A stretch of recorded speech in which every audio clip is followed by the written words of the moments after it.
যে বিদ্যমান ইটভাটাগুলো আছে এবং ইটভাটার সংশ্লিষ্ট যে আইন, সেই আইনের তারা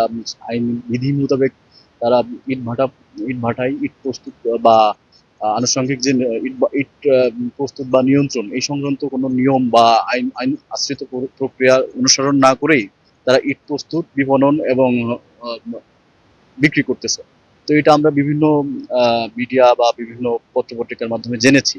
এবং সেটারই ধারাবাহিকতায় আমাদের যে আজকে যে আহ, পরিবেশ আদালতের অধীন যে স্পেশাল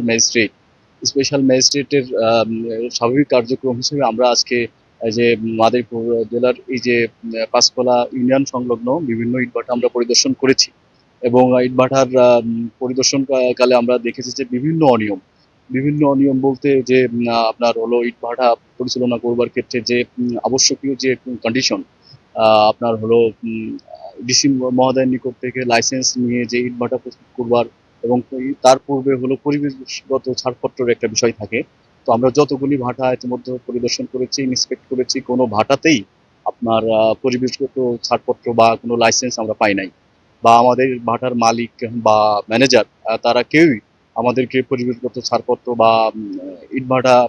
পরিচালনা করবার জন্য যে লাইসেন্স সেটা আমাদের সরবরাহ করতে পারে না। আর আবশ্যকীয় যে করণীয় যে নিয়মিত মামলা দায়েরের যে পদ্ধতি সেটা আমাদের ফলো করতে হচ্ছে এবং সেই হিসেবেই আমরা আজকে এমআরকে এবং হলো জেএসবি ইটভাটার বিরুদ্ধে নিয়মিত মামলা দায়েরের নির্দেশ দিয়েছি এবং তাদের আমাদের পরিবেশ আদালতেই তাদের মামলাগুলো নিয়মিতভাবে তারা সাধারণত তাদেরকে অ্যাপিয়ার হওয়ার সুযোগ দিব। তারা কোর্টে যাবে, দেন তাদের বিরুদ্ধে আমরা অপরাধ আমলে নিয়ে তাদের বিরুদ্ধে সংশ্লিষ্ট দ্বারায় চার্জ গঠন হবে এবং তারা তাদের যে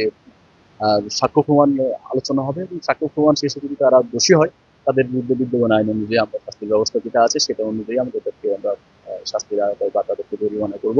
এবং আহ, ইটভাটার যারা আছেন তারা অবশ্যই নিয়মিত মামলা যেহেতু নিয়মিত মামলা দায়ের হয়েছে তাদেরকে কোর্টে যেই তাদেরকে ওই যে আপনার যে